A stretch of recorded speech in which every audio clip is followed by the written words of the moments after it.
그러므로 너희 마음의 허리를 동이고 근신하여 예수 그리스도께서 나타나실 때에 너희에게 가져다 주실 은혜를 온전히 바랄지어다. 너희가 순종하는 자식처럼 전에 알지 못할 때에 따르던 너의 사욕을 본받지 말고 오직 너희를 부르신 거룩한 이처럼 너희도 모든 행실에 거룩한 자가 되라. 기록하였으되 내가 거룩하니 너희도 거룩할지어다 하셨느니라.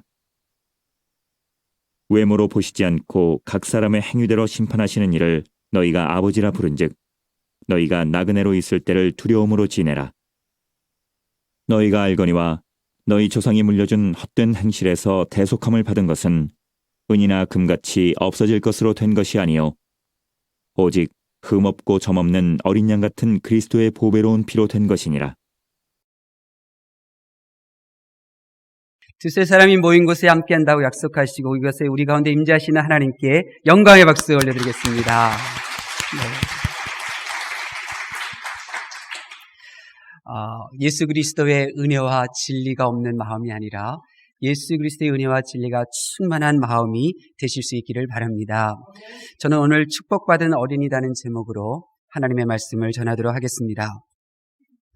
제가 성경책을 읽으면서 이거 참 궁금하다 했던 것이 있는데 그 중에 하나는 바로 이것입니다.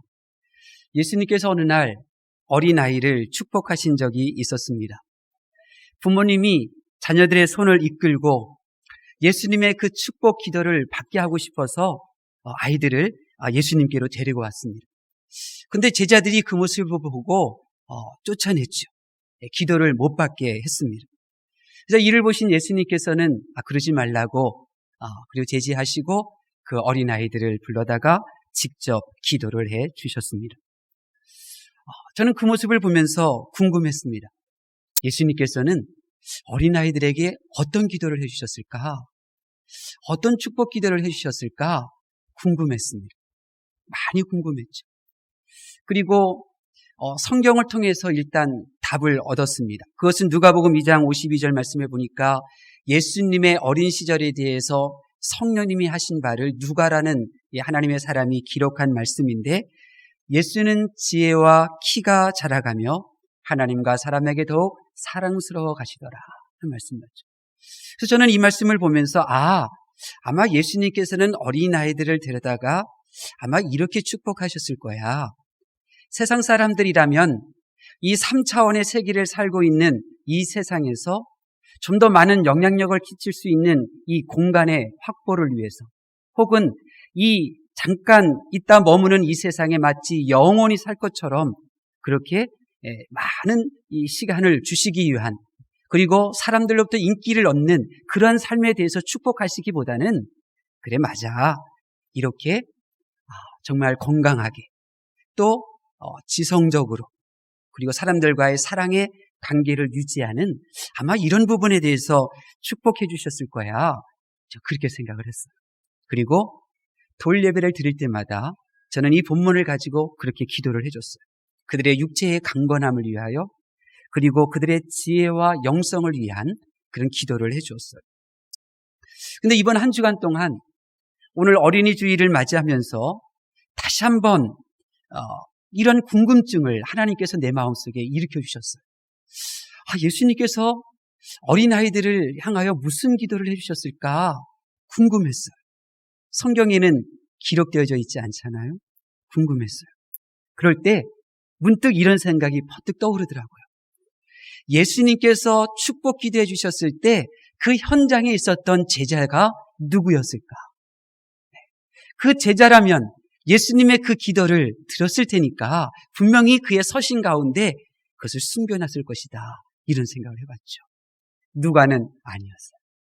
생각해 보니까 적어도 제자들 가운데 수제자였던 베드로는 반드시 예수님께서 축복 기도했던 그 현장에 있었을 것 같더라고요.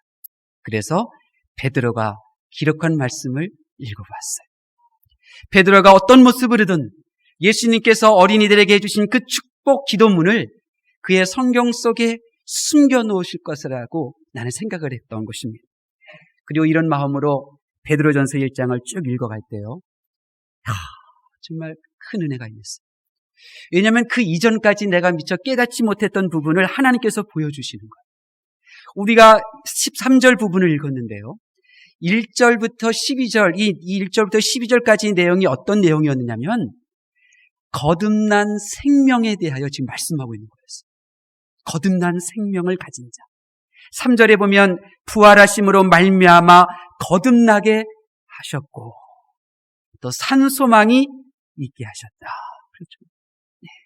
또 4절에는 썩지 않고 더럽지 않고 쇠하지 아니하는 유업을 있게 하셨다. 그랬거든요. 그러니까 다시 말씀드리면 사망 권세 이기시고 부활하신 그 예수님으로 말미암아 저와 여러분이 이제 거듭난 거예요.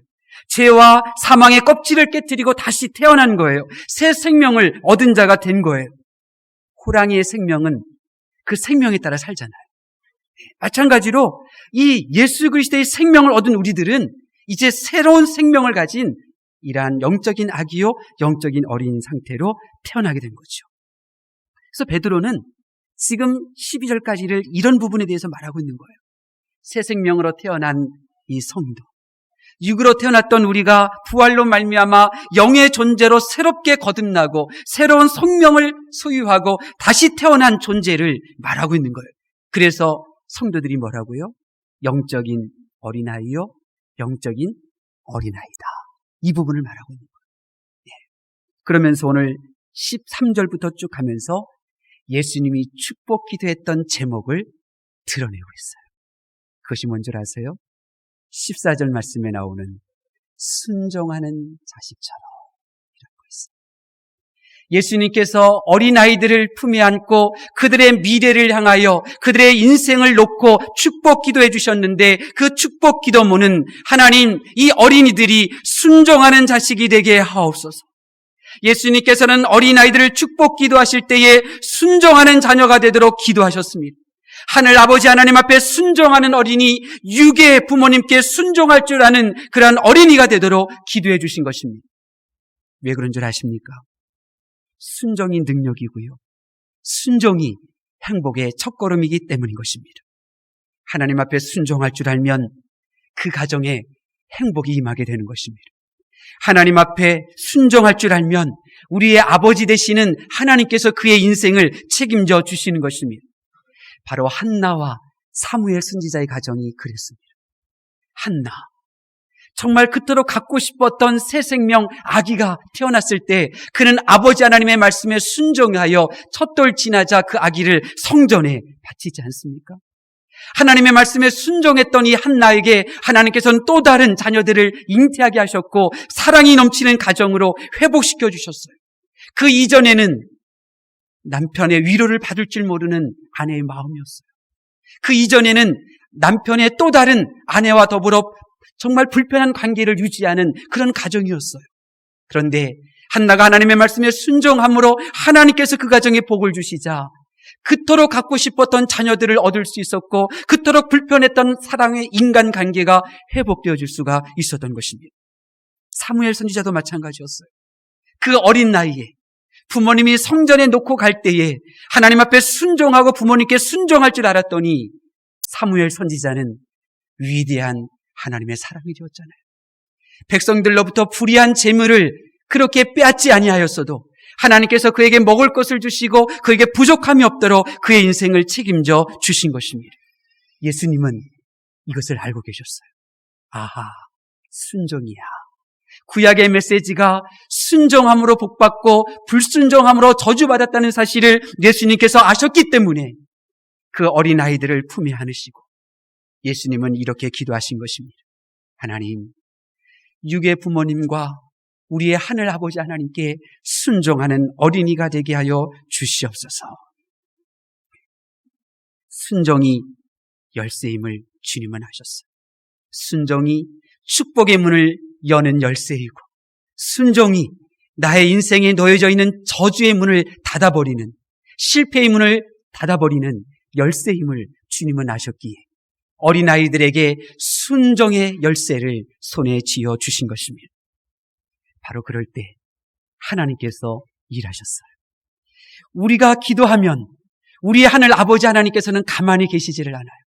우리가 기도하면 반드시 하나님께서 움직이셔요.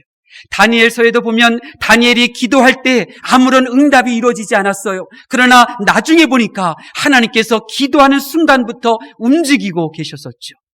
단순히 공중권세 잡은 사단 마귀가 그것을 저지시키고 있었고 막고 있었을 뿐, 다니엘이 무릎 꿇는 그 순간부터 하늘 아버지께서는 움직이고 계셨던 것입니다. 마찬가지로 예수님께서 순종하는 아이들이 되도록, 어린아이들이 되도록 그렇게 기도할 때 하나님께서 일하시기 시작하셨어요. 오늘 본문에 보면 하나님께서 일하신 그 일이 무엇인지에 대하여 기록하고 있어요. 예수님께서 순종하는 어린이가 되도록 기도하실 때 하나님께서 즉각 움직이셨던 일이 무엇입니까? 13절 말씀 볼까요? 13절 말씀 보겠습니다. 시작. 그러므로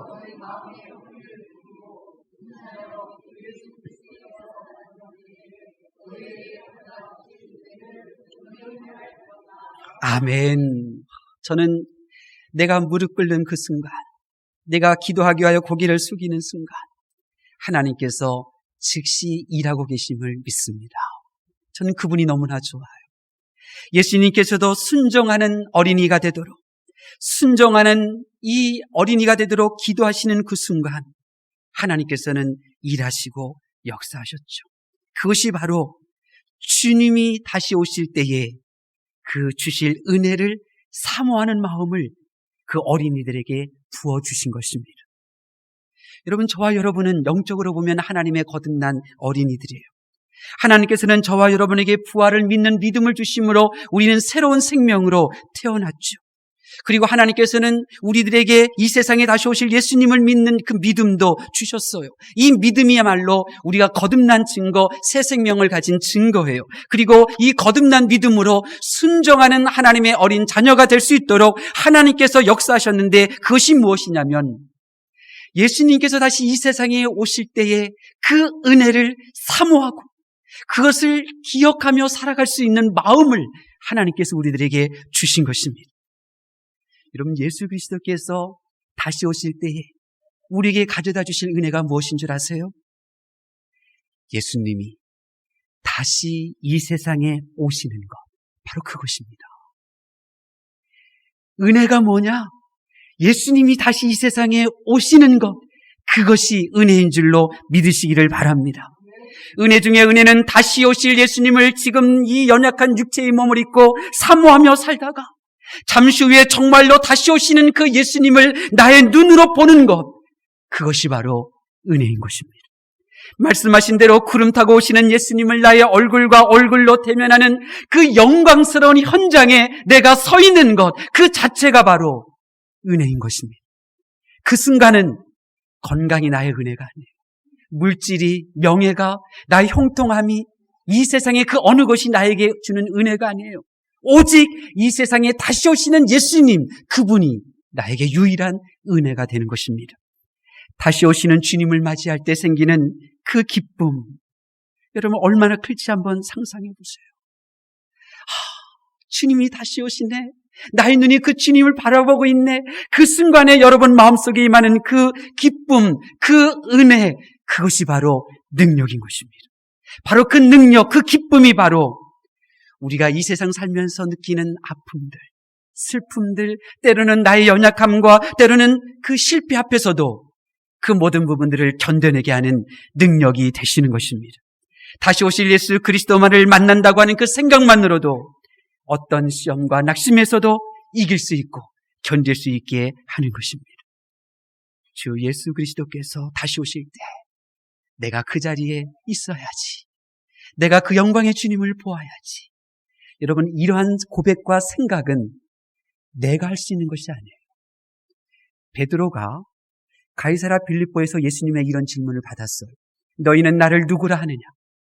그때 베드로는 주저하지 않고 이렇게 말했죠. 주는 그리스도시요 살아계신 하나님의 아들이십니다.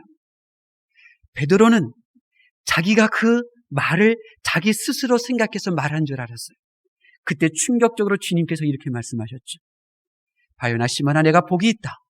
이를 알게 한 이는 하늘 아버지시다. 내가 주님 다시 오시는 그 영광스러운 현장에 내가 있어야지. 다시 오시는 예수님을 나의 눈으로 바라볼 거야. 이런 고백에 이런 생각은 내가 하는 것이 아니에요. 그런 생각을 가질 수 있도록 하나님께서 내게 은혜를 부어주신 것입니다. 그리고 그 은혜를 삼하는 그 마음으로 우리는 순종하며 살아가는 것입니다. 순종할 수가 있는 거죠. 두 번째로, 예수님께서 순종하는 어린이가 되도록 기도하실 때 하나님께서 행하신 일이 무엇이냐? 15절 말씀입니다. 우리 15절 말씀 봉독하겠습니다. 시작. 오직 너희를 부르신 거룩한 이처럼 너희도 모든 행실에 거룩한 자가 되라. 아멘. 하나님은 말씀으로 이 세상을 창조하셨기 때문에 말씀의 힘, 말씀의 에너지가 우주에 가득하지만 에너지 자체가 하나님은 아닙니다. 왜냐하면 하나님은 인격적인 분이시기 때문에 그렇습니다. 그래서 우리가 하나님을 알 때 어떻게 하냐면 우리는 인격적으로, 이성적으로 하나님을 알 수가 있죠. 그런데 우리가 말하는 지식과 히브리인들이 생각하는 지식의 개념이 틀려요. 우리가 생각하는 지식은 머리로 기억하고 있고 이해하고 있는 것이 지식이에요. 그러나 히브리인들의 히브리인들의 이 지식은 경험하여 아는 거예요. 경험하여 아는 거예요. 이것이 굉장히 중요하다는 것을 이 성경은 아담을 통하여 우리들에게 말씀하고 있어요. 여러분, 아담은 하나님의 말씀을 알고 있었어요. 아니, 하나님을 알고 있었어요. 선악과를 먹으면 싫어한다는 것을. 선악과를 사람이 먹을 때 하나님께서 어떻게 행동할 것이라는 것을 아담은 알고는 있었어요. 그런데 그는 범죄했어요. 왜 그래요? 그는 머리로만 알고 있었기 때문에 그래요. 하나님을 아는 지식은 있었으나 깨달음이 없었어요. 하나님을 아는 그 머리로 이해는 하고 있었으나 경험적으로 그것을 체험하지를 못했어요. 그래서 순종하지 못한 것입니다. 하나님을 알되 정말 하나님은 이런 분이로구나. 그것을 경험적으로, 체득적으로, 나의 영으로 딱 심리적으로 그렇게 깨닫지 못하면 우리는 하나님의 말씀을 알면서도 하나님의 말씀에 순종할 수가 없습니다. 하나님의 말씀을 순종할 수가 없습니다. 아무리 하나님을 아는 지식이 있어도 체험적으로 깨닫지 못하면 자기의 생각대로, 자기가 옳게 여기는 대로 살죠. 그것이 바로 죄요 불순종인 것입니다. 그래서 하나님께서는 우리들에게 하나님을 알아갈 수 있도록 지혜를 주시는 거예요. 하나님께서 일하시는 거예요. 보세요. 호세아서에 보면 호세아 선지자는 이스라엘 백성을 보았어요. 그들의 음란한 생활, 그들의 하나님을 믿노라 하면서도 회칠한 무덤과 같은 이중적인 그러한 모습들을 보았어요. 그리고 호세아 선지자는 고민하며 기도하며 하나님 앞에 여쭈었죠. 아니, 하나님을 알고 있는 백성들이 어떻게 이렇게 도덕적으로 타락하고 이렇게 하나님을 제대로 섬기지 못하는 것입니까? 기도했어요. 그랬을 때 하나님께서 알려주시죠. 나를 아는 지식이 없기 때문에 이 백성이 망하는 거다. 나를 아는 지식이 없어 망하는 거야. 하나님이 알려주셨어요. 그래서 여호수아가 이스라엘 백성들을 향하여 외치는 메시지가 무엇입니까? 오직 하나, 우리가 여호와를 알자. 우리가 여호와를 알자. 그럼에도 이스라엘 백성들은 호세아 선지자의 이 피토하는 이 메시지에 귀를 기울이지를 못했어요. 그 메시지를 들어도 여호와를 알려고 하지를 않았어요. 왜 그런 줄 아세요? 그것이 바로 우리의 한계이기 때문에 그런 거예요. 우리는 전적으로 타락한 존재이기 때문에 내가 하나님을 만날 생각조차 하지 못하고 있고 하나님을 찾을래야 찾을 수도 없는 그런 전적인 타락된 존재예요. 하나님을 향한 순종할 마음조차 우리 힘으로 가질 수도 없고 그리고 순종할 수 있는 힘도 우리에게는 없는 거예요. 하나님을 알 수도 없고 하나님을 이해할 수도 없어요. 그래서 예수님께서 순종하는 어린이가 되도록 기도할 때 하나님께서 일하시고 역사하신 부분이 무엇이냐면 하나님을 알아가는 그 지식, 하나님을 알아 깨달아가지는 그 마음을 우리들에게 부어주신 것입니다. 그래서 저와 여러분은 하나님께서 이런 마음을 주셨기 때문에 성경을 읽어가면서 하나님을 알아갈 수 있는 거예요. 하나님은 불순종을 싫어하시는구나. 하나님은 이런 것 싫어하시는구나. 하나님은 이런 것을 좋아하시는구나. 하나님에 대하여 알아가게 되는 거죠. 하나님을 알아갈 수 있도록, 깨달을 수 있도록 하늘 아버지 하나님께서 역사하고 계시는 줄로 믿습니다. 마지막으로 하나님께서 역사하신 부분이 17절에 나와요. 하나님께서 예수님의 기도를 이루시기 위하여 행하신 일이 뭐냐? 17절 말씀 보겠습니다. 시작. 외모로 보시지 않고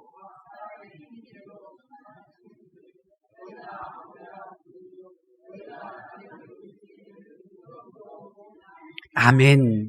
17절 말씀은 딱 두 부분으로 나눌 수 있는데 앞부분은 암에 대한 부분이에요. 아, 하나님은 행동을 보고 보시는 분이구나. 행동으로 판단하시는 분이구나. 이것을 알지요. 그 다음에 뒷부분에 가서는 두려움으로 지내라 라는 부분은 이제 행동하라는 거죠. 다시 말씀드리면 하나님께서 순종하는 자녀, 순종하는 어린이가 되도록 어떻게 역사하셨느냐면 저와 여러분이 행동할 수 있도록 능력을 주셨다는 거예요. 여러분, 나의 영이 예수 그리스도께서 다시 오시는 그 순간에 내가 있어야 되겠지 하는 이 은혜로 가득하고 또 나의 생각이 하나님을 알아가는 지식이 넘쳐나면 우리 마음은 어떤 마음이 되냐면 예수님, 하나님, 성령님께 순종하고픈 마음으로 바뀌어지게 되어져 있어요. 아, 내가 하나님께 순종해야지. 하나님, 내가 순종하지 못했는데 이해해 주세요. 이런 마음이 돼요. 그리고 하나님은 우리의 심령을 보시는 분이기 때문에 그것으로도 좋게요. 하나님은 우리의 마음을 보시는 분이기 때문에 아, 순종할 마음이 너에게 있구나. 됐다. 하나님께서 이해해 주셔요. 사랑해 주시죠. 그럼에도 불구하고 하나님께서는 우리에게 순종하는 행동을 하도록 힘과 능력을 더해 주셔요. 왜 그런 줄 아세요? 이 세상을 향해 여러분 주변 사람들에게 여러분이 그 육체의 연약한 몸을 가지고 그리고 남보다 더 부족한 것을 가지고 소유하고 있음에도 하나님께 어떻게 순종하는지를 보여주고 싶으시기 때문에 그런 거예요.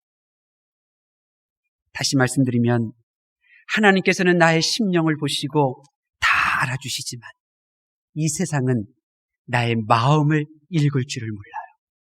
이 세상은 나의 마음을 볼 줄을 몰라요. 그래서 하나님은 내게 순종할 마음이 있다는 것을 아시지만 세상은 내가 순종할 마음이 있다는 것을 알아주지를 않죠. 그래서 하나님께서는 우리에게 힘을 주시는 거예요. 이 세상 사람들이 어떻게 하라고요? 내가 행동하는 행동을 보고 아, 저 사람은 하나님께 순종하는 사람이구나 고백하게 하도록 우리에게 그런 힘을 주시는 거예요. 여러분 잊지 마십시오. 하나님의 우리를 향한 마음은 우리의 심령을 보시고 족하다는 거예요. 그럼에도 불구하고 하나님은 보고 싶으셔요. 이 세상 사람들이 하나님께 순종하는 여러분의 행동을 보고 여러분을 칭찬하는 그 세상의 모습을 말입니다. 욥기서를 보세요. 욥기서 1장이 어떻게 시작하는 줄 아세요? 하나님께서 사탄에게 욥을 소개시키고 계세요. 왜 하나님께서 욥을 사탄에게 소개시켜 주는 줄 아세요? 하나님께서 사탄에게 이렇게 말하죠. 사탄아, 네가 온 지구 천하를 다 두루 살펴보았느냐? 너 그러면 욥도 보았겠지? 욥의 그 신실한 행동의 믿음 너 보았지? 왜 그래요? 하나님께서 사탄도 욥의 행동하는 그 믿음을 보고 어떻게 하라고요? 그렇습니다. 저가 하나님을 신실함으로 순종하고 섬기고 있는 것을 내가 보았습니다. 이 고백의 말을 듣고 싶으셨다고요. 그래서 욥을 사탄에게 소개시키고 있는 거예요. 베드로전서 2장 12절 말씀.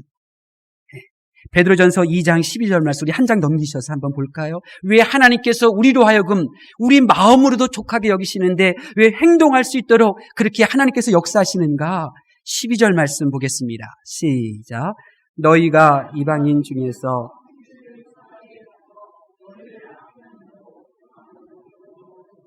너희 선한 일을 보고 오시는 날에 하나님께 영광을 돌리게 하려 함이라. 아멘. 이것이 하나님의 마음. 하나님 앞에 불순종하고 하나님 앞에 순종할 줄 모르는 세상 사람들이 하나님의 영광스러운 보좌 앞에서 저와 여러분이 행동으로 하나님을 섬겼던 그 모습을 보며 칭찬한 그 모습을 하나님은 보고 싶으셨던 거예요. 그래서 우리로 하여금 행동으로 옮길 수 있는 힘과 능력을 공급하고 계시는 것입니다. 베드로, 그는 순종할 줄 모르는 사람이었어요. 그런데 그런 그가 예수님의 이 기도를 받고 그가 가기 싫은 곳으로 하나님께서 인도하실 때에도 그는 순종하는 사람으로 바뀌어졌고, 그리고 하나님을 알아가는 그 지식으로 말미암아 하나님 앞에 순교자로 이 세상에 우뚝 섰습니다. 예수님의 기도로 불순종하였던 이 베드로가 순종하는 하늘 아버지 하나님의 자녀로 거듭나게 된 것입니다. 오늘 감사하게도 석 달하고도 열흘이 훌쩍 넘기고 예배를 함께 드리지 못했던 우리 정태선 목사님, 로비 그 높은 데에서 이 선탠하는 거 사다리 혼자 올라타고 가셔서 뜯어내시다가 떨어지셔서 다리가 부러지셨는데 이제 오늘 예배를 드리게 되었어요. 우리 하나님께 영광 올려드릴까요? 네, 감사합니다.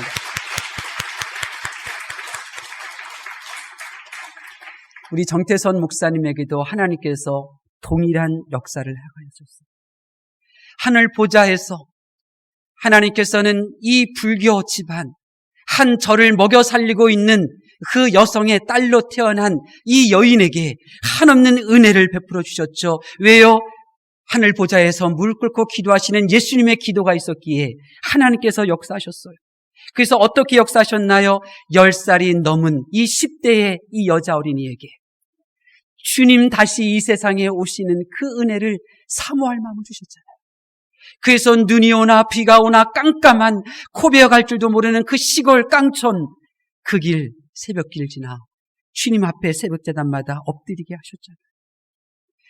제대로 남보다 많이 배운 것도 없는데도 하나님은 이 눈에 보이는 지식이 아니라 영적인 하나님을 알아가는 지식을 그에게 베풀어 주셔서 세월이 흘러갈수록 하나님을 알아가게 하셨죠. 삼각산에 그렇게 매일같이 저녁마다 비닐 뒤집어 쓰고 눈 내릴 때도 기도하시며 하나님을 알아가게 해주셨어요.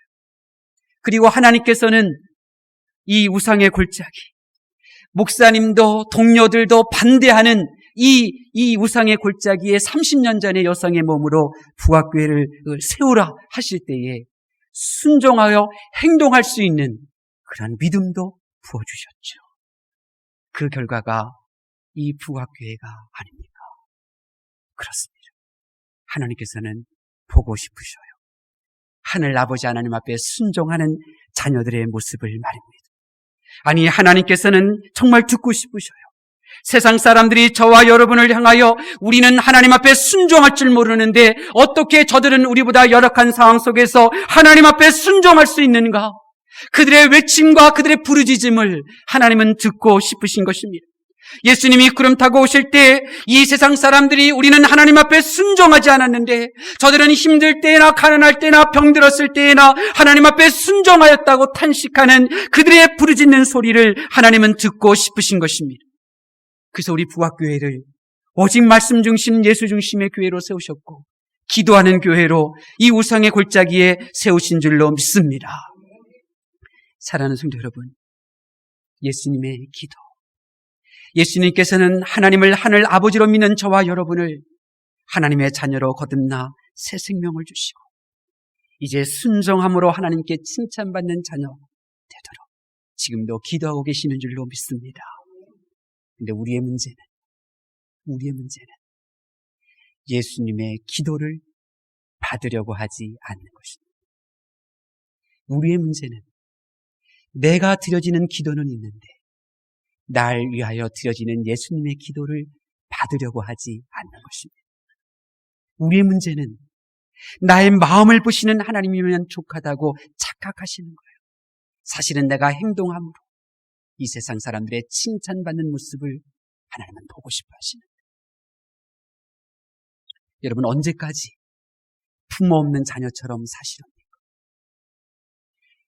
저는 요 몇 주 계속 마음이 아파요. 왜냐하면 네팔에서 벌어진 지진으로 인해서 너무나 많은 생명들이 죽었어요.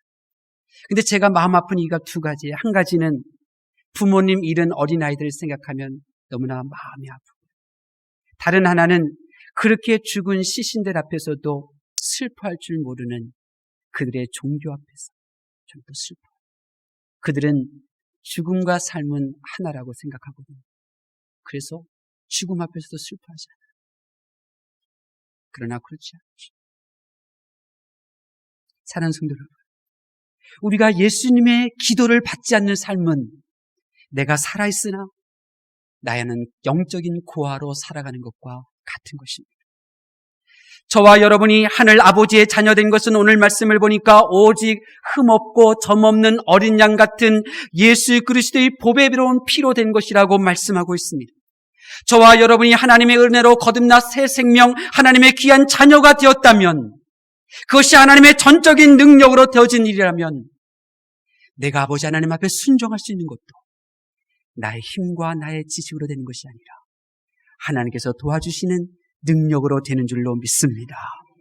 하나님께서 주시는 하늘 능력 공급받아야 이 땅에서 축복받는 어린이가 되어 하나님과 이 세상 사람들에게 우리 하늘 아버지를 보여드리며 살아갈 수가 있는 것입니다.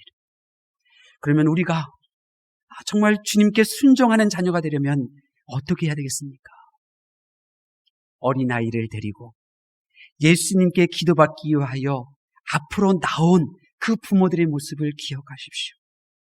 자신의 자녀들에게 예수님의 기도가 필요하다는 사실을 인정했던 부모의 마음을 여러분이 하셔야 합니다. 우리의 자녀들에게는 먹을 것이 있고 이들을 돌봐줄 부모가 있고 이들에게 필요한 건강이 있지만 이들에게 정말 필요한 것은 예수님의 기도야. 이러한 그들의 마음이 여러분의 마음이 되셔야 합니다. 우리는 예수님의 기도가 필요합니다. 예수님께서 날 위하여 기도하시는 그 기도를 나는 받아야 합니다. 예수님께 나와 우리가 그 기도를 받아야 됩니다. 그래야 하늘 아버지께서 나의 인생 가운데 역사하시고 운행하셔서 하나님의 살아계심을 경험할 수 있게 되는 것입니다. 지금도 예수님께서는 하늘 보좌에 엎드리시고 저와 여러분을 위하여 기도하고 계시는 줄로 믿습니다. 예수님의 기도가 보통 기도입니까? 예수님의 기도를 성경을 통하여 살펴보세요. 예수님께서 죽은 나사로가 묻힌 무덤가에 서 계셨어요. 그 무덤가 앞에서는 나사로가 썩어져가는 시신의 냄새로 가득했어요. 그 현장에서 예수님께서 기도하셨더니 죽은 나사로가 살아났잖아요. 5,000명이나 되는 사람들이 기진했어요. 기진하여 집까지 돌아갈 수 없는 그런 상황이었어요. 그런데 오병이어를 놓고 예수님께서 기도하셨더니 5,000명을 먹이고도 12강지리가 남았잖아요. 예수님의 기도는 이런 거예요. 그리고 우리는 반드시 예수님의 기도를 받아야 되겠죠. 예수님의 기도를 받고 싶으시다면 예배. 여러분이 예배자가 되셔야 합니다. 예수님의 축복의 기도를 받는다면 날 위하여 탄식하며 기도하고 계시는 성령님 안에서 기도하는 기도의 자리를 지키셔야 합니다. 여러분이 성령님 안에서 기도하는 그 순간 예수님이 여러분을 위하여 기도하시는 그 기도를 받게 될 것이고 여러분이 믿음으로 이 세상과 환경을 바라보지 아니하고 나를 창조하신 하늘 아버지 하나님만을 바라보며 그렇게 예배를 올려드리게 될 때 연약한 나를 위하여 기도하시는 예수님의 기도를 받게 되는 것입니다.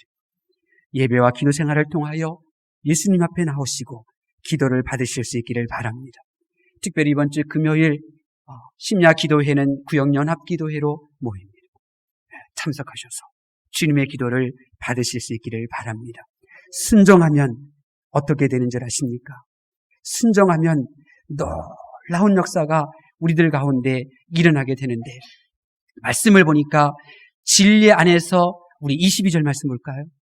우리 22절 말씀 보겠습니다. 22절 1장 22절 말씀 시작. 너희가